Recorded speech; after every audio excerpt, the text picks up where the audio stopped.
Ryan Reynolds here from Mint Mobile with a message for everyone paying big wireless way too much. Please, for the love of everything good in this world, stop.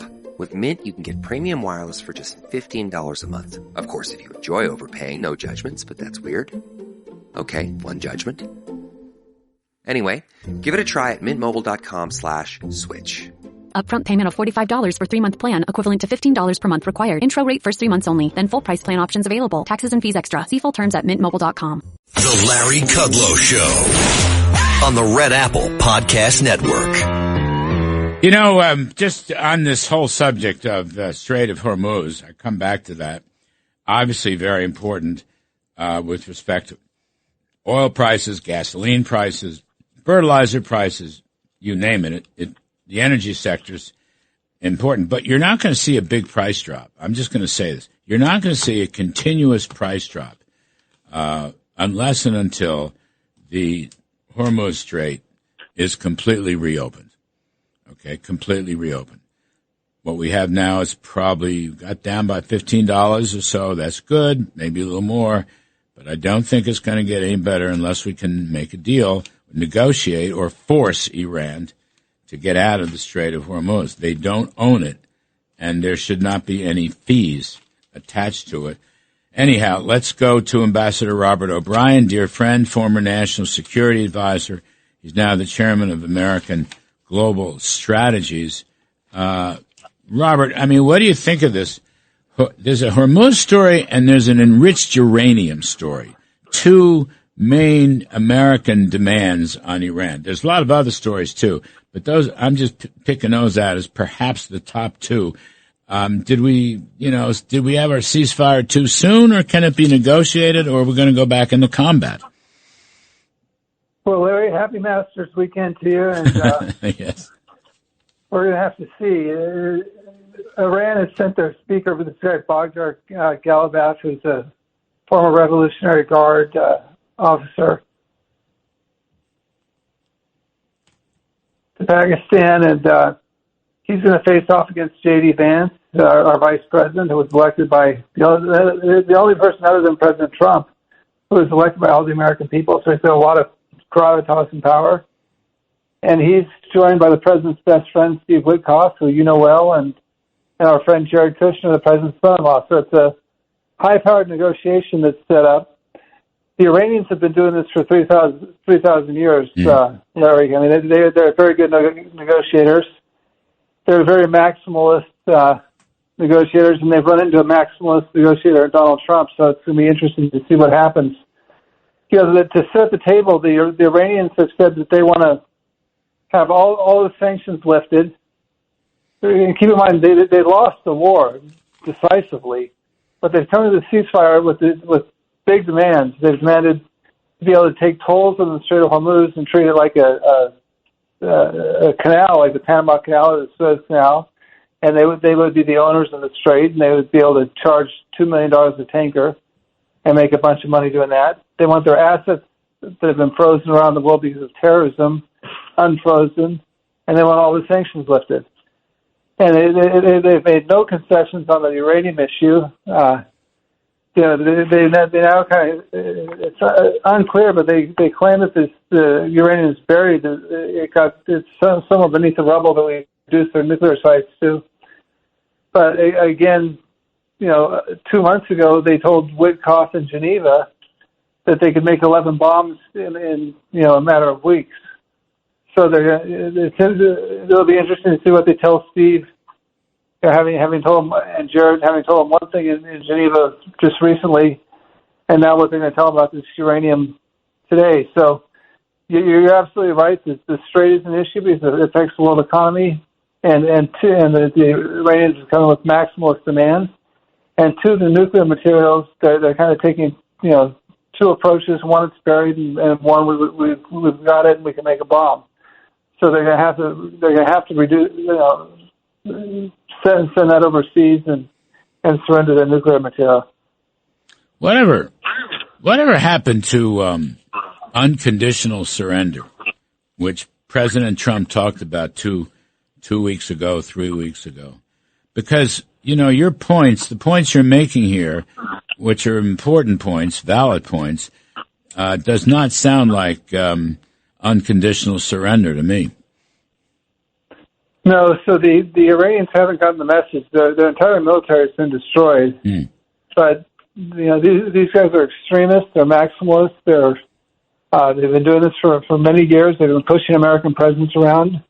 I don't think they're going to push President Trump around. I don't think they're going to push Jared and Steve and JD around in Pakistan. The speaker, Galabaf, whoever he is, kind of the third string leader because everyone senior to him was killed. But they're going back to that playbook, and I think they're going to run into a wall of steel with President Trump. I think we may end up going back to combat and reducing them to their economy to rubble if they don't give up. So their goal was survival, and they've survived so far, and so they feel like they won and they feel like they can make demands. And I think they're going to run into a buzzsaw with President Trump. Well, the military troops are still there. They're not going anyplace.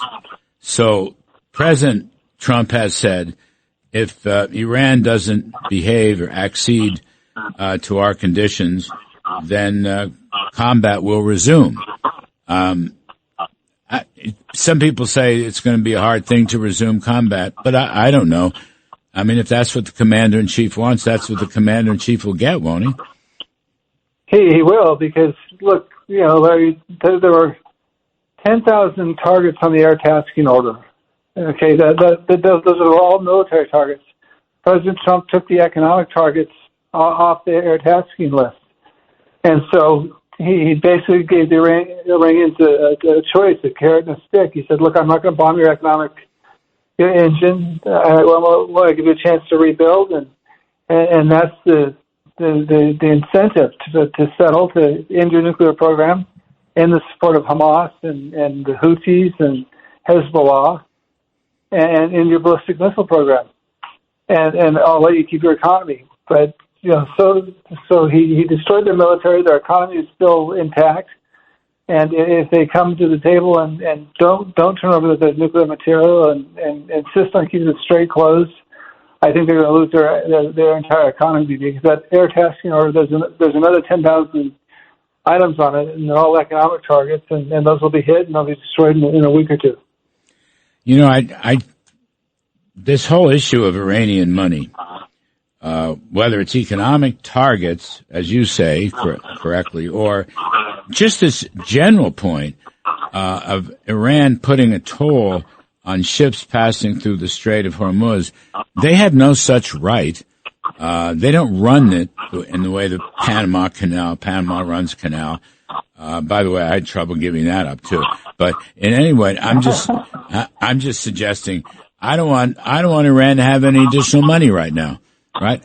I want them to be broke. I don't want them to have rebuilding money. I don't want them to have the purchase of Chinese equipment. You read in the media, China is trying to re-equip or rebuild Iran. Our good friends in China, quote unquote. Trump's going over there in a little while. I mean, I don't want them to have any of those privileges bought with money. No, Larry, the nuclear program and the ballistic missile program and ultimately an intercontinental ballistic missile that could reach America, it requires two things. It requires time to have your scientists figure it all out, or to buy the materials from China or North Korea, and it requires money to get the resources you need for the program.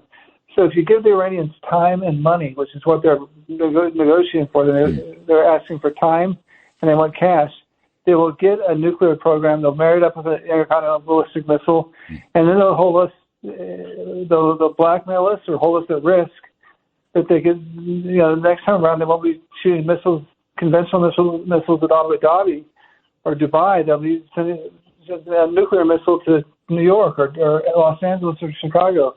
We cannot allow that to happen. You're absolutely right. President Trump has to, stay firm in the negotiations. I think he will.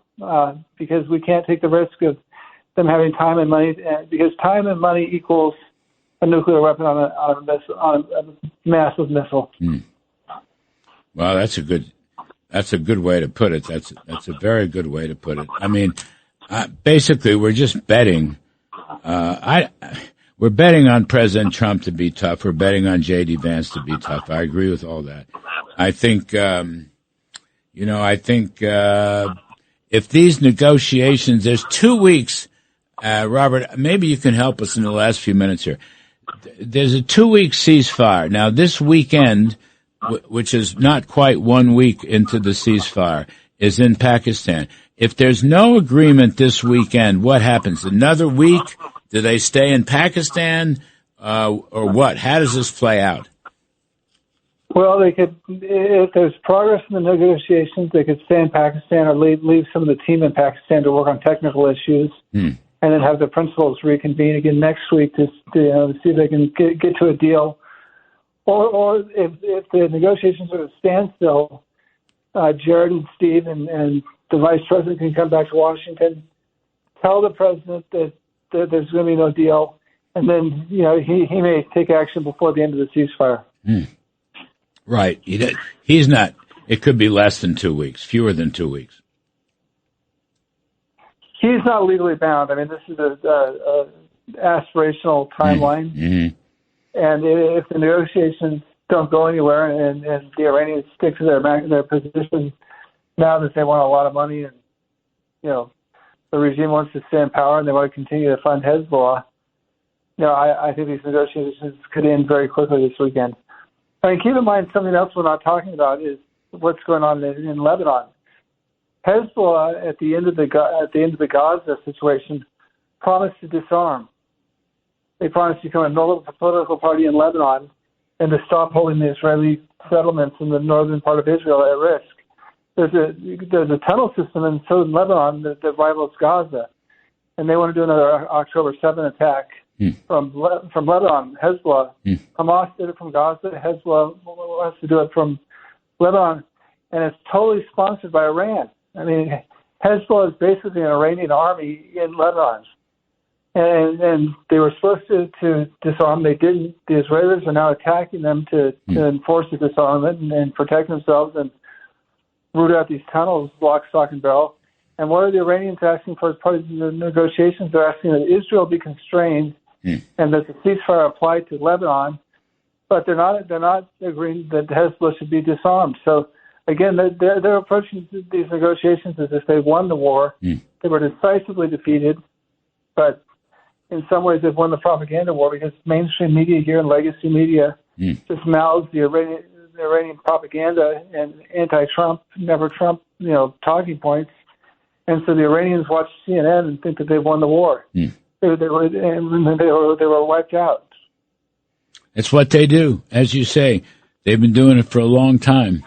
And hopefully our guys will prove to be men of steel and not permit them to get away with this.